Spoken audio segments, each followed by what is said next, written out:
There has been conversations, and still to this day, um, people talk about R. Kelly and what he was allegedly accused of doing.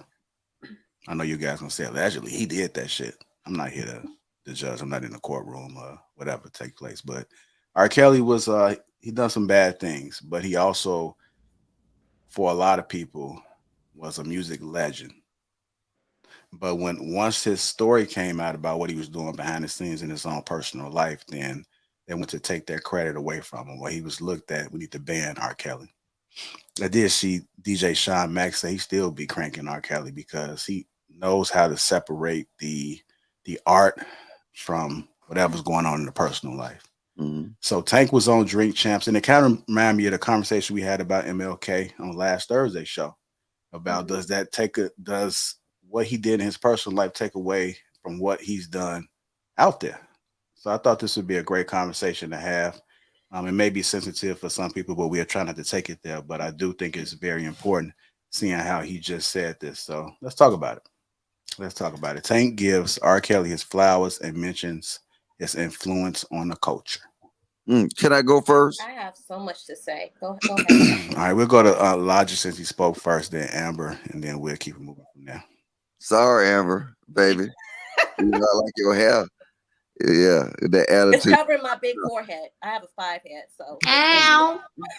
No, she doing the Aaliyah today. I I know. see where you was going with it.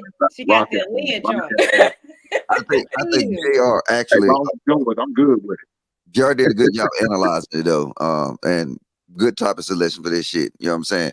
All y'all chat niggas give goddamn Jr. his motherfucking flowers and put a one in the chat. You saw it.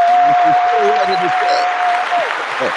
Yo, I don't know. He be setting me up for the alley hoop. Like this is perfect. The champ is here. All right, sorry, I have to put that in Oh, there. you good with your big forehead. All right, but this is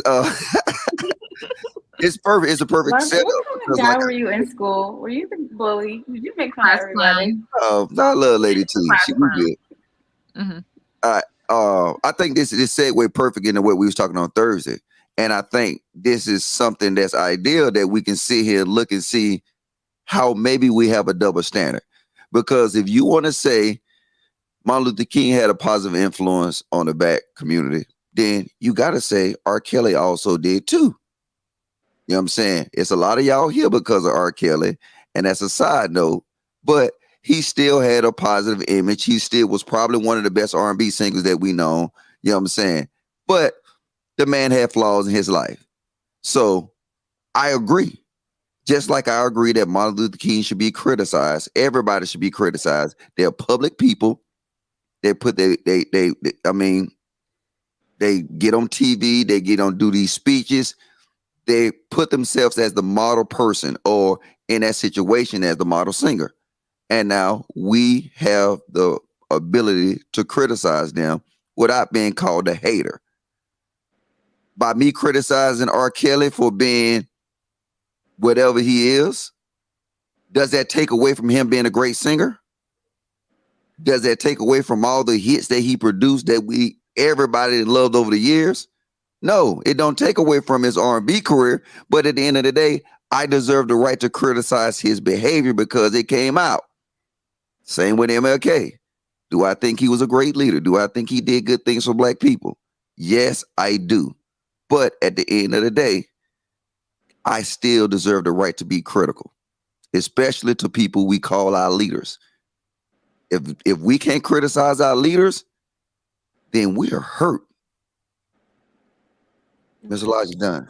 Yeah, go ahead, Amber. Oh, yeah. Oh, I have a lot to say about this. And I'm just going to say it. If you're not from Chicago or was growing up in Chicago during the time R. Kelly popped off, you're not going to understand how this is really sensitive to a lot of Chicagoans. Chicago is a big city, but it's really not. It's especially Black Chicago. I say it's a small city posed as a big town.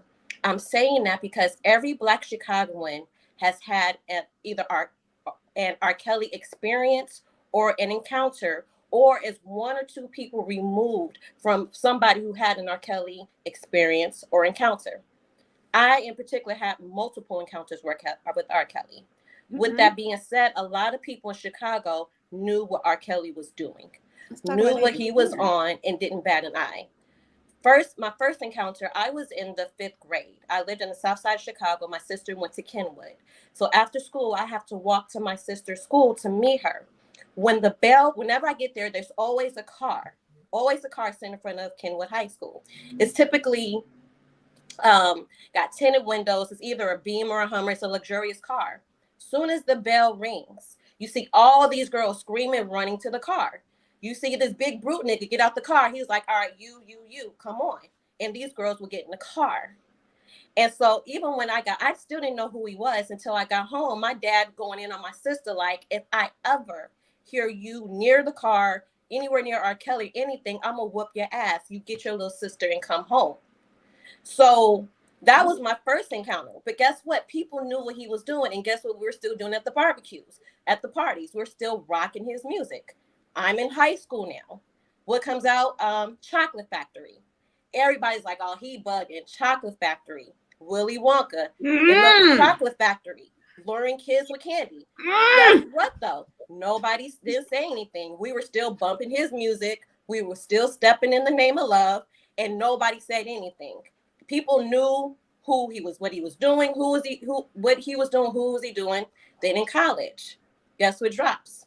The tape with the young girl, with him urinating on the young girl. Everybody was sharing the video. Guess what?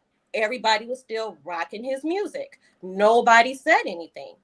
It wasn't until I believe that the whole documentary, Surviving R. Kelly, went national. Now, Chicago's on fire. Everybody is divided about canceling him or no, I'm still going to rock his music. I said all of that to say is, for me personally, I don't rock his music anymore. It wasn't until I became an adult and a parent and listening to his lyrics. He's telling everybody what he's doing and what he like. It's not okay. However, I do agree with a lot of people, like, y'all knew what he was doing since day one. Why y'all capping now? Y'all wasn't saying anything before. So now that the world knows what he's doing, now you don't want to rock with him. So even though I don't listen to his music, I do understand other people's plight. If JR plays some R. Kelly music right now, I will be fronting if I say I wouldn't struggle to nod my head because he has hits. Let's just be real. But I don't condone or listen to his music or support. But I understand why a lot of people feel the way they do. I'm done. Ooh, you said that story. Yeah. I don't agree with what the man did. I don't agree with. I hate it. I hate it for one, because I'm a big R. Kelly fan. But I'm not gonna lie. I still bang his music, even to this day. I still listen to this music because I'm able to separate the man from the music. I did with Michael Jackson. You know, we got family members who love Elvis, but they separate what Elvis did from his music. So I mean, am I fan what he did? Hell no. I got a daughter, so I couldn't imagine of hearing the stories or seeing my daughter go through a situation like that. But do I love his music? Yeah. So it's tough. It's tough, but yes, I still listen to his music. I make love to his music. Stepping in the name, I step to his music and do all that, man. So I guess I'm a bad guy. What Amber is saying is thank you for sharing that. I think it's interesting though, because it's not even separating the man and the music. He intertwined his sickness in the music, which no one is speaking about. And we always keep saying, well, Elvis. Why do y'all do that? We're not talking about Elvis. Well, what about Elvis? Well, we can talk about him another show. It's just like when Logic said another day, we talking about women. Well, what about the black man? We ain't talking about them. Okay? We're talking about R. Kelly. No, stop. You lying. Y'all be doing that with your lying self. No, I'm just giving an example of what my family had to do, what they did. I wasn't directing that. They separated the man from the music. So, they set the example from doing it. So that's why I did. I was talking to a chat nigga. Okay, I'm sorry. My bad, baby. My bad. You're right. Talking to a chat nigga. I'm sorry. If I go ahead and the chat nigga, that's you, baby. Courtney. I ain't never gonna say nothing about it. Didn't Logic tell you don't talk to them chat niggas? I can't help it. Let them man protect you. Courtney, Let me talk to the chat nigga. Okay, I'm sorry. Go ahead. I won't do it again. But that's the interesting part is that he intertwined his sickness, pedophilia in the music. I didn't even put that 2 and 2 together, the Chocolate Factory and the Willy Wonka. And, you know, I understood the Pied Piper and how the Pied Piper swayed kids with music. R. Kelly, I know you got the the Aaliyah swoop going on. I see you, Amber.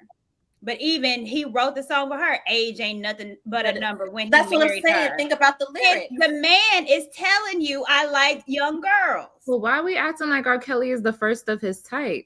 He's We're just the not- first to no one get is publicly saying- like. I don't think anyone is Like saying there were that. songs that were out like I'm in love with a man nearly twice my age. Are we gonna act like those weren't songs that we were rocking to back in the day? Okay. Like and a lot I don't of know it, that yeah. song. Who is Oh. that? Yeah, I mean, I know that. It's, I know what it's she's talking about. definitely a song that's out that got remade a few times. Like, And well, we can talk about that, but again, we're talking about R. Kelly, and he has a huge influence on music. People wouldn't be popping if it wasn't for R. Kelly. Hell, he revitalized Michael Jackson's career with "You Are Not Alone." So he has such a big influence. And that's why he is R. Kelly. But for me, it's hard for me to separate R. Kelly from the music, not because he did something wrong. I mean, MLK was talking infidelity within his wife, but we're talking about pedophilia. We're talking about him profiting on these songs that he made champion pedophilia, having a wife at 15 and he's at a good old ripe age of 30, having her say age ain't nothing but a number. Hey, Courtney, can I interject this one thing in for you? I want to just put a little light on it, right? Okay. In Atlanta, I understood one concept, that the dope boys get all the girls. This was something that black people don't like to talk about, that everybody knew. If it was a nice looking girl in my neighborhood, I can almost guarantee you that one of the dope boys had her. At my high school,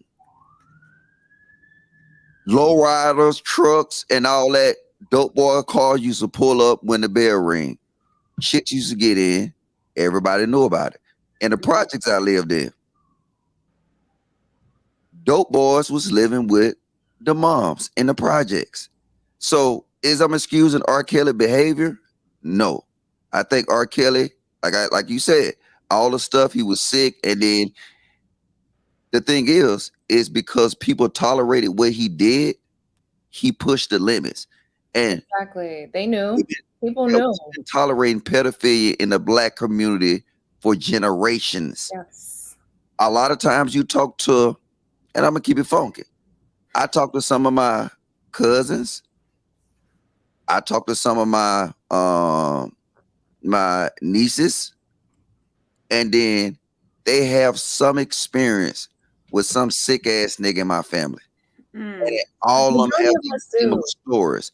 And guess what? When I talk to other people, they share the same experiences. So, like I said, is R. Kelly a good thing to just bring light to it? Yes. But at the end of the day, I think this is a bigger issue that we're just pinning on R. Kelly because, you know what? Let's take down R. Kelly. You know what I'm saying? Go for it. So I think the reason I'm sorry, I just want to interject that in there. I think the reason why it's difficult to separate the man from the music in this scenario is because when you listen to his music, you're giving $1 to someone that is using their money to hurt children. So that's why I can't listen to it. And I was raised in a Christian home, so I wasn't even allowed to listen to secular music. We were only allowed to listen to Christian music. So my first experience with R. Kelly is I found out, like, my Kelly culture, Kelly's my last name. I found out he was like one of our cousins or something. I didn't even know that he was famous. And then I heard I Believe I Can Fly. That was my first song from R. Kelly that I heard, and I thought, I was like, oh, he's a Christian, he believes he can fly. But then all this came out, and I have a serious issue with pedophilia because I have several relatives that something happened to them in their childhood, and I don't condone the behavior, and I can't support someone that is actively doing it. It's not like he was like, oh, this happened and I'm never going to do it again. He was actively doing it up until his court case. He was still had like young girls in his home, in his little dungeon of disgust. So that's why I can't personally support him. And it's funny you say you have these conversations with people, because a lot of men I know, they still rock his music. And I say, so you're okay? Would you be okay if a grown woman came and messed with your children? And they're like, absolutely not. But a lot of men I know, they lost their virginity to older women. But so they don't see it as wrong unless it happens to their children. So I can't support it in any way. And giving $1, listening to his music is paying him. So I can't support that. So I can't separate it. That's all I have to say. Can I jump right on that? Can I follow up with you on that one? I think the reason why a lot of people can't detach from it is because of guilt. They can't detach from it because of guilt of, well, if I'm going to take R. Kelly out of my playlist, now you got to start looking about what else is in your playlist. I'm wearing a Wu-Tang sweater. And them dudes have said multiple times that they're murderers. They're murderers, you know? You start pulling everything off your phone, you'll be listening to, I think you'll be left with gospel pretty much at this point. Good point. You know? Even some of those artists got skeletons. Even some of them, yeah, they got stuff going on, like Kirk Franklin. Right. So for me, as someone, I mean, I got R. Kelly stories just like Amber do, some jacked up ones. But I think at the end of the day, you can't somehow be forceful about, if you're gonna make your own decisions about what you're gonna listen to in your home, and I'm allow people to do that, and that's what everybody else should allow everybody else to do. But of the reason why a lot of people can't keep it real with themselves on this one, because like I said, you got stuff in your phone right now. You remember when who was that? What was the rapper that went down to Spelman and got ran up out of there because they said he was degrading black women? Was that Nelly? I think it was Nelly about 10, 15 years ago, went down to Spelman. And from that Tip video. Right, and I was like, wait a minute now. If I took all y'all, it was at the time iPods. If I took all y'all iPods, what am I gonna find on this iPod? You can't.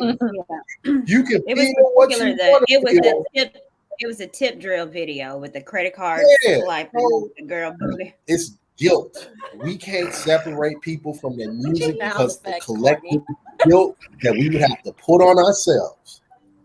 But you know what's crazy? What you brought up though is like black men tendency to support black women and protect them.